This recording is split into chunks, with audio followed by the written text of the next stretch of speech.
So I'm here at the barbershop Captiva in Caerphilly, South Wales, with none other than the Darryn Pitman himself. I'm just going to ask him a few questions about his journey in barbering and where he started and where he intends to go. So with that said, Darryn, tell me, where is it you started in barbering? What was your inspiration and motivation to become a barber? Okay, so left school at 16. Through school, I had the idea I wanted to be an accountant, and you know, I enjoyed that aspect of it. And my plan was to go after school, was take a job in an accountancy firm and work my way up through there. And you know, I almost fell into it from wanting to do that to going into hairdressing rather than barbering. I started in Tony and Guy when I was 16, went in there as a cocky 16-year-old with an eye for a lady and thought that would be the perfect job for me, for there being many about. Luckily enough now that I did meet one in the hairdressers and married her, and she is my wife, and so the plan worked on that front anyway. But back to it. So I started off within the hairdressers and I quickly developed a male clientele. I found that from, you know, the enjoyment of doing my own and hoping to bring what I liked on my hair through to the clients, that with the male aspect within the hairdressers, I felt I pushed that quite easily and I strongly grew the male clientele. I think in my more early days that I wouldn't regard myself as a barber per se, because it would be a case of barbers that were around from where I was from would be quick 2-minute jobs, get them in, get them out, rushed haircuts. So I always regard myself as a male stylist within the hairdressers. As time went on, you know, I think the standards within barbering really grew, and you know, it was at that point then that I could say that I was a barber and a hairdresser. And going back to about 3-4 years ago, I was working on a ratio of probably 50-50 men and women, and 50% men for a hairdresser is quite high. I now run on about 80% men and 20% women. So I still do women's hair as well, but it's predominantly male clientele. And as I understand it, your little brother is starting up barbering.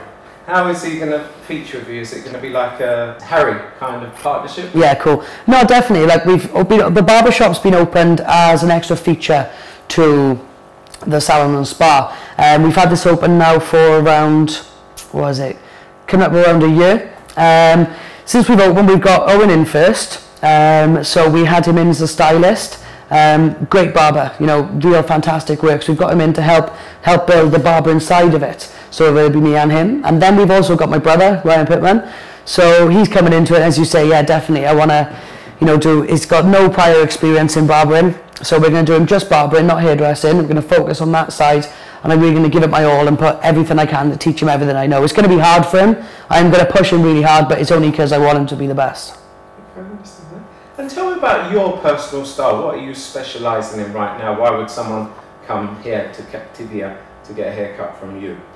Well, I think, you know, not just me, but the three of us. I think that we want it to be a real, you know, unique, friendly, almost homely feel, so that we can all have fun, have a great time, but there's that professional aspect obviously there too. So, you know, I've had a lot of competitions over the years, you know, worked with many different talented stylists from around the world. So it's not just what I believe in, it's seeing what they believe in too, and seeing the styles that they bring to the table in comparison to mine, putting all that together to try to dream up new ones so that clients can have something before anyone else does. You know, I really try to push everyone's hairstyles and push them to take advantage of having something really unique and personal to them. And you're also very well known for your speed, for being super quick cutter.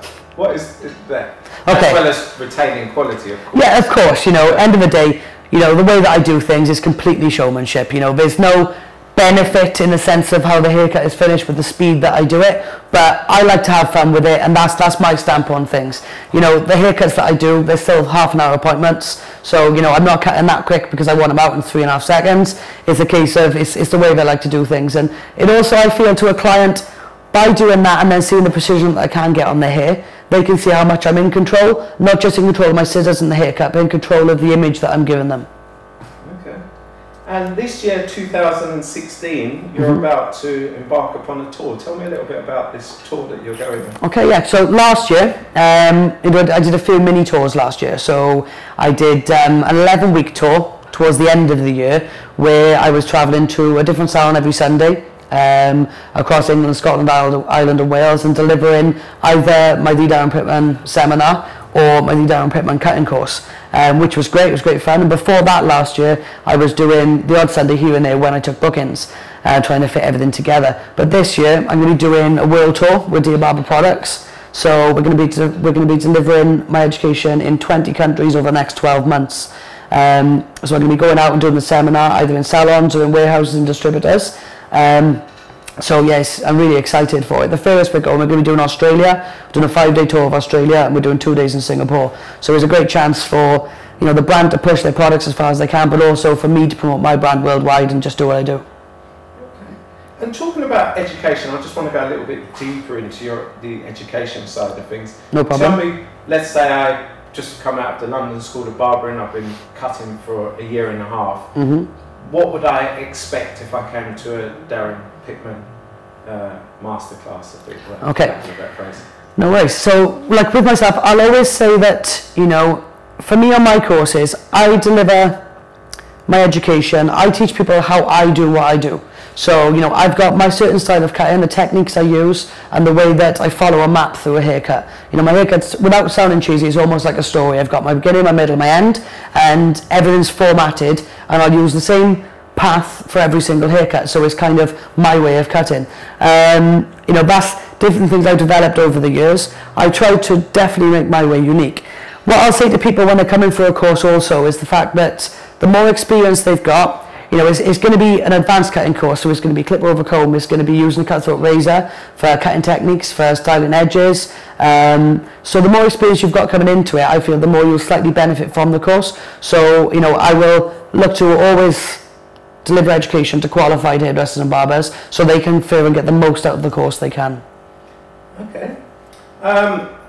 Talking about quick haircuts, can you make this very quick, because I think we could be here all evening. Tell me about some of the accolades, trophies, medals, championships that you've won. Okay, so you really think I talk? I don't talk too much. I never talk, ever. Obviously. Okay, so no, it's not that. I think I've been at the kind of competition scene now for around 8 years, and I've accumulated 33 awards during that time. The biggest accolade awards within that would be HJ International Barber of the Year, and I won that 2 years ago, and then World British Barber of the Year that I won a year ago. Last year I reached the final again of HJ Barber of the Year. Didn't win it, but it was a case of I was grateful to get to the final. I think with every competition I do, I don't go in expecting to win, and I have a lot of people think that I've got a really cocky mentality, but for me it's I want to showcase my work on the highest stage possible. I want as many people as I can to see me doing what I do and doing what I enjoy. So, the awards are a bonus, but it's actually competing in the competitions that mean the most to me. Okay, and out of the 33 that you've won, Darryn, which was the most memorable and why? Okay, I would probably say the most memorable one for me would be winning World British Barber of the Year. I think, even though HJ was HJ International Barber, so on a slightly higher scale, I think with the World British Barber of the Year, I've always used World products. I was excited to enter that. I think the morning the competition didn't go well, the model let me down. I had, tipped a drink all over myself just before I went on stage. Everything was going bad for me. When I got on the stage and I was doing it, the cut went well. I felt that my entry might have been slightly better than what I did on stage. I generally didn't expect to win. So when they called my name out as winning, because I generally didn't expect it in the slightest, I didn't even think I was in a chance of the top 5 out of 6. I thought I was coming last. So when they called it out, I was really happy, and my wife was there as well. She doesn't come to all my competitions, but she came to that one with me, and to see her running on the stage in front of everyone, diving on me, was an incredible feeling. Slightly embarrassing a little bit, but it was an incredible feeling, and I was just really grateful to win that award. Excellent. So on Instagram you have 13,000 followers plus. Mm-hmm. How instrumental do you think Instagram has been in your success, both as a barber and then as a competitive barber? Mm-hmm. Okay, I think definitely, it really helps, through all the social media platforms. Instagram, I feel, is probably the biggest because it's such a visual platform. With my Instagram, I started that up about 3 years ago, and that's when I decided that I was going to really push myself, go as far as I can with my trade and the job that I love. and really try and showcase my work, not just on the competition floor or to my clients that came to the shop, but on social media level. And that's when I started up in my competition entries as well. So within the last 3 to 4 years since I've had the social media, I've won 17 awards in that time. So, you know, compared to that's half what I've done in 8 years. I know it really pushed. It's actually 117, 22 I've won, my bad, 22 since then. So I've really had to push myself. And, you know, having people compliment your work and slate your work sometimes. You know, if someone slates a haircut, there's usually a genuine reason why they're slating it. And I will say not to be bitter about it. Sometimes it hurts, but, you know, if there's things, if there's something that you can improve on and there's an area that you can fix. It's like with competitions, I've entered competitions and not won, okay? So with the competition, if I have feedback from the judges and they say, we didn't mark you up because of this, for instance, I'll change that for the next one, because I always try to give people a reason not to mark me down. And if, I know that's probably never going to happen, but if I can put as much into it to try and get the highest marks I can in anything, then I feel I'm on the right road. Okay. And from your perspective, what are the goods and the bads about barbering right now? What is the state of barbering from your perspective right now? Okay, I think with Barber, I think it's a great community feel with it. I think that even though, you know, within any trade you get haters and people who put a dampener on things, but I think it's really a good community spirit. And I feel that, you know, I could contact any barber, I think, on Instagram, and I would say 9 out of 10 them would reply. If I went and said, right, I think I need help with this, I'm struggling on this, what clipper should I get for something? I think most of them come back and say, oh, listen, mate, this is what I use, this is what I would do anyway, this is what I use, you know, it works great for me, hopefully you can get on with it. I think that, you know, it's got a lot of publicity, barbering, at the moment. I think we should, when I was going back to earlier when I said about I'd never regard myself as a barber because of the stigma around it, I think it's completely the other way now. I think every other person going into college these days wants to do barbering.